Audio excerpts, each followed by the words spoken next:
Quero que você abra comigo em Marcos, capítulo 11. Marcos, capítulo 11, versículo 22. Quem aqui já está com uma grande expectativa de que Jesus toque a sua vida? Uma grande expectativa. No meu coração hoje é uma grande expectativa de que Deus se manifeste nesse lugar. Marcos 11, versículo 22.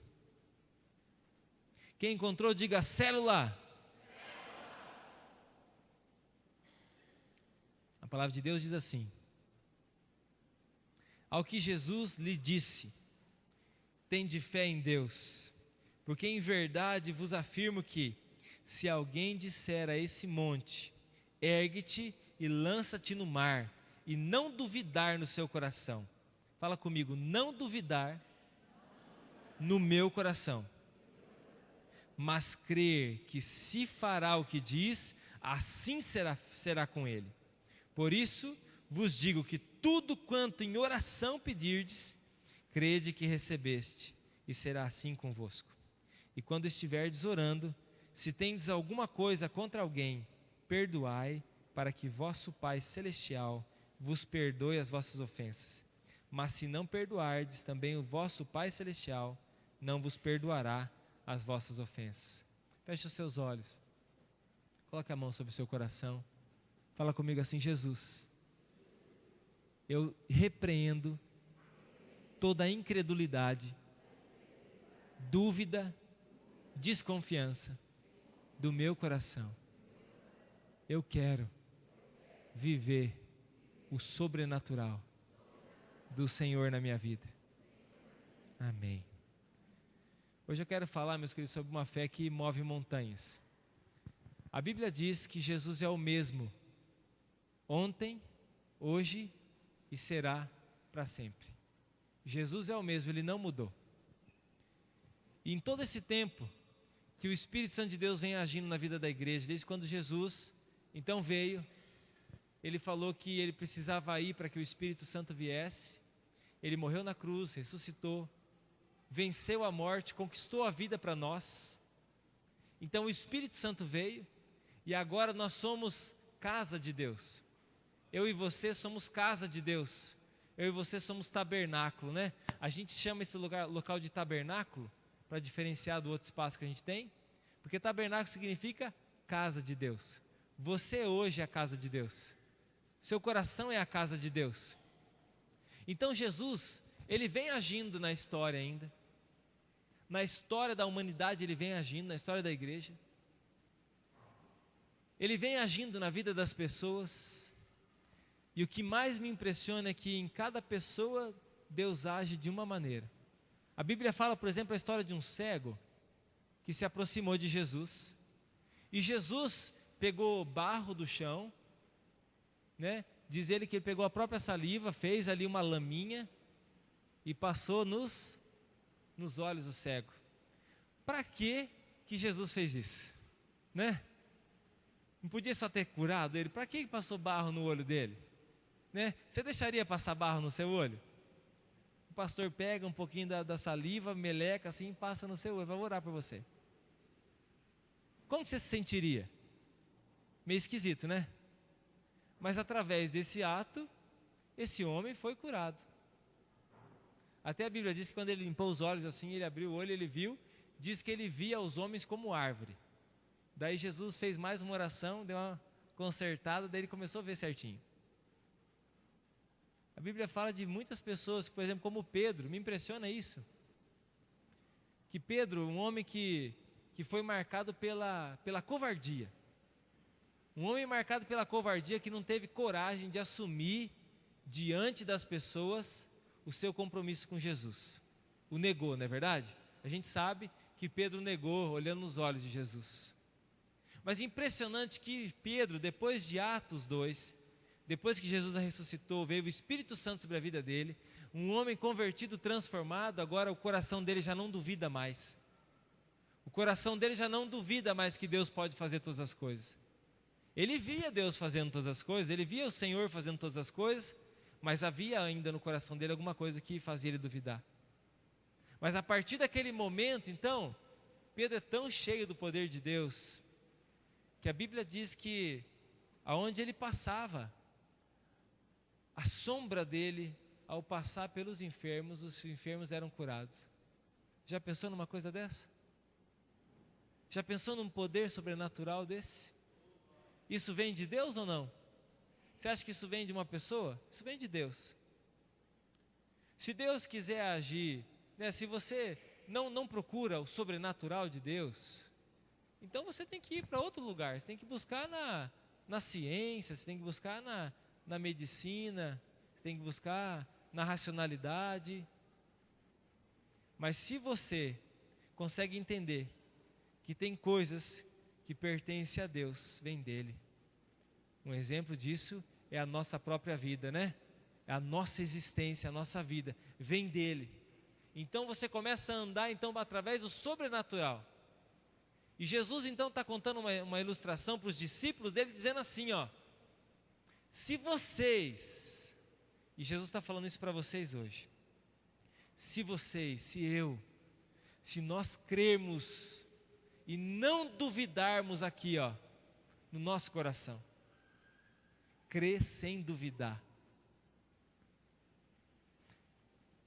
Quem está passando um momento difícil na vida, qualquer situação de enfermidade, levanta a mão, né? Se você está aqui, talvez venha receber uma oração, uma situação difícil, algumas pessoas, né? Quem está do lado dessa pessoa aí, você crê se você orar por essa pessoa vai ser tocada por Jesus? Você crê nisso? Você crê, porque Jesus está falando disso, que eu vou dizer assim, ó, a fé é tão grande que se você dizer a esse monte, olha, você está atrapalhando aqui, vai para lá. Esse monte vai se transportar para lá. Essa montanha vai se mover. As montanhas hoje são as nossas dificuldades. As montanhas hoje são aquilo que a nossa força já não consegue resolver. Porque aquilo que você consegue fazer, Deus não precisa fazer por você, Ele já te deu a inteligência para você fazer. Mas tem coisa que você não pode fazer. E é onde você então tem que entrar com o seu coração e crer de todo o coração. Crer de todo o coração que o Senhor vai agir na sua vida e tocar você.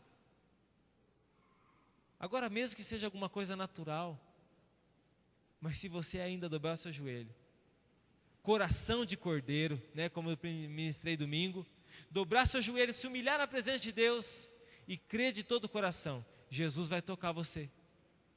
Vai tocar você aqui hoje, pode tocar você amanhã lá na sua casa, pode tocar você lá na sua célula, pode tocar onde você estiver, se você crer de todo o coração, porque Jesus está aqui.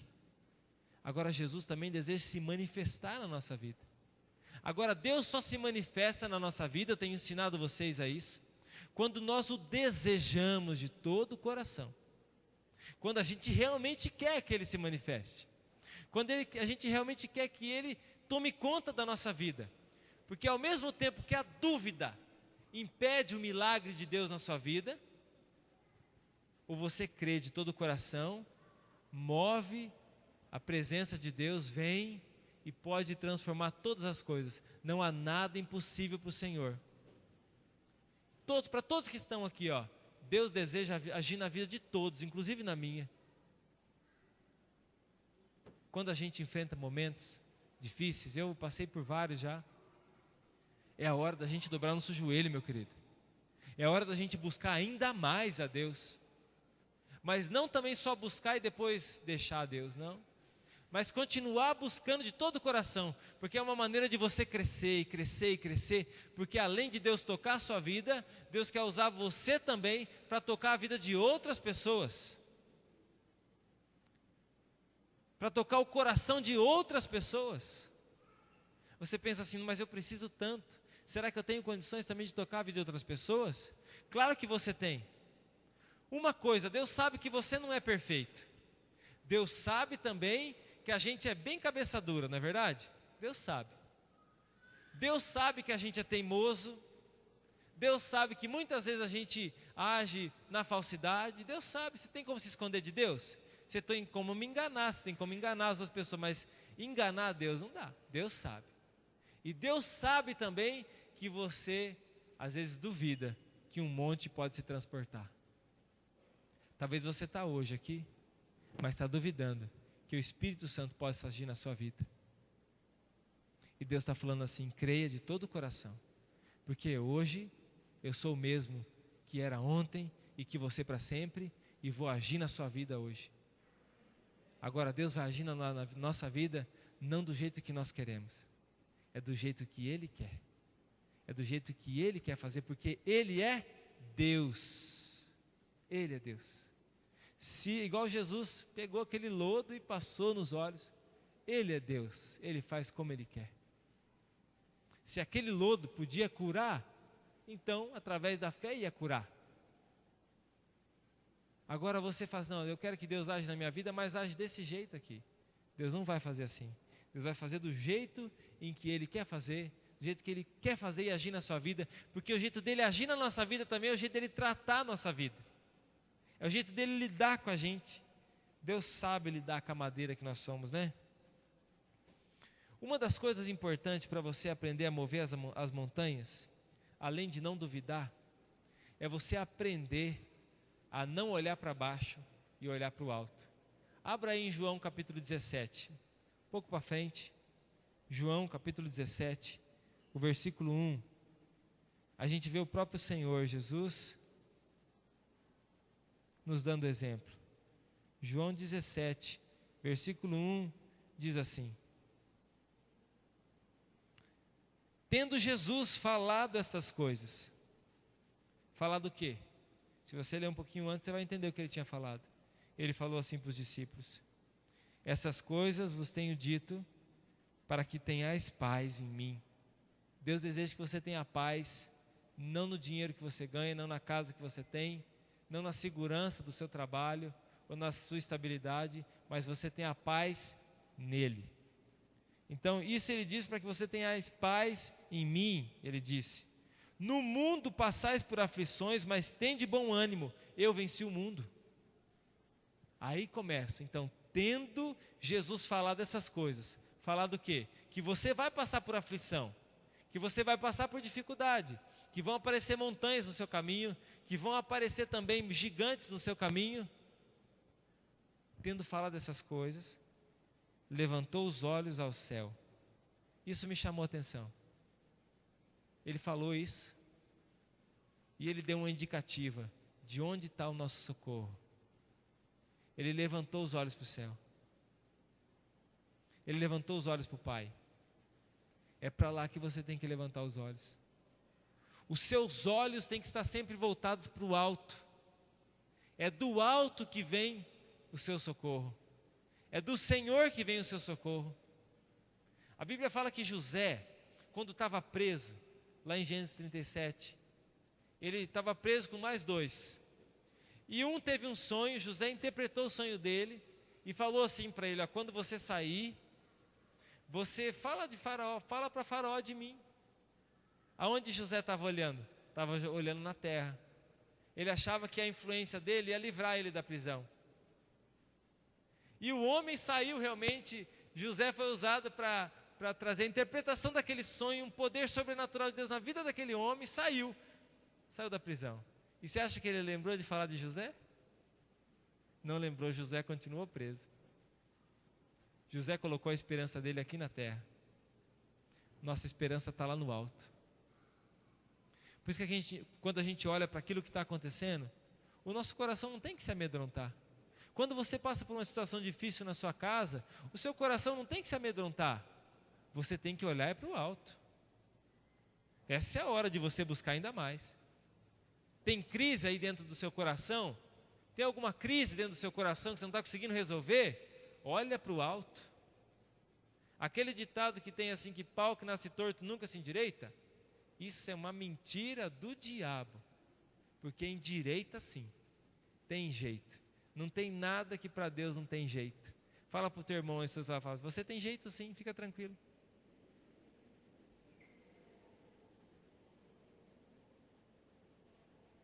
Agora segura aí na cadeira. porque eu vou te dar o segredo então de você transportar os montes. Uma das maneiras de você mover montanhas é você vencer a barreira da ofensa. Interessante que Jesus, depois de falar aquilo ali para os discípulos e dizer assim, ó, se você crê, né, que aquela montanha pode se mover, você vai declarar e não duvidar no seu coração, ela vai se mover. Essa situação vai ser mudada na sua vida. E aí ele começa a falar de uma outra coisa que parece que não tem nada a ver com o negócio. Parece que não tem nada a ver com resolver o nosso problema. Volta lá em Marcos, capítulo 11. E ele começa a dizer assim, ó. Por isso vos digo que tudo, quer dizer que ele estava dizendo mais vezes já para os discípulos isso aí, que tudo quanto em oração vocês pedirem, crede que recebeste. Então, ó, você orou, agora creia, é fé. Creia que Deus já abençoou você. Quando você passar nesse corredor aqui de oração e você está passando aqui por um motivo, creia no seu coração que Deus já te abençoou. Quando você dobrou seu joelho aí, você abaixou sua cabeça, na hora do louvor você orou, pediu para Deus, creia de todo o coração que Deus ouviu sua oração. Daí ele continua dizendo assim, e quando você estiver orando, se você tem alguma coisa contra alguém, perdoai. Para que Deus vai nos lembrar disso, né? A gente estava recebendo nosso milagre, e Deus tem que lembrar que a gente tem que perdoar. Está dizendo assim, você quer romper as montanhas? Você quer tirar os gigantes do seu caminho? Você quer receber isso na sua vida? Você quer essa solução no seu caminho, na sua vida? Você quer resolver essa situação? Você quer receber essa cura? Então tá bom, quando você estiver orando, você pediu, creia, mas aí durante a oração, se você tiver alguma coisa contra alguém, perdoe essa pessoa, para que vosso Pai Celestial vos perdoe as vossas ofensas. Ele não está lembrando o ofensor, ele está lembrando o ofendido. Ele está lembrando aquele que foi ofendido. Eu falei, Senhor, o Senhor quer que eu fale de novo de ofensa? Parece que eu falei esses dias de ofensa. E o Espírito Santo falou assim, eu quero que o Senhor fale de ofensa. Quero que você fale de ofensa. Porque para você vencer as montanhas, você vai pedir para o Senhor aqui, e Deus já está lembrando você, que você precisa agora perdoar. Porque senão o seu coração vai continuar duro, e com um coração duro, nunca que o seu coração vai conseguir, de alguma maneira, crer para que uma montanha se mova. Você não crê nem que você pode perdoar alguém, imagina que uma montanha vai se mover. Então agora, você precisa vencer essa ofensa na sua vida. E como que você vence? O segredo é, perdoa. Não dá uma explicação muito grande, fala assim, perdoa. Por que eu devo perdoar então, Deus? Você está te perguntando, por quê? Eu não sou culpado. Daí ele termina dizendo assim, mas se não perdoardes, continua assim, né? Perdoai, para que vosso Pai Celestial vos perdoe vossas ofensas. Então está dizendo assim, ó, Deus tem uma ofensa ainda maior para nos perdoar, que é de nós andarmos no pecado. Se nós perdoarmos a nossos irmãos, Deus também vai perdoar a nossa ofensa. Agora, se nós não perdoarmos, mas se não perdoardes, versículo 26, também vosso Pai Celestial não vos perdoará as vossas ofensas. Sabe o que Deus quer para você? Essa libertação no seu coração hoje. Porque é na libertação do seu coração que você vai receber esse milagre na sua vida. Porque se tem alguma ofensa no seu coração, Deus não vai poder agir.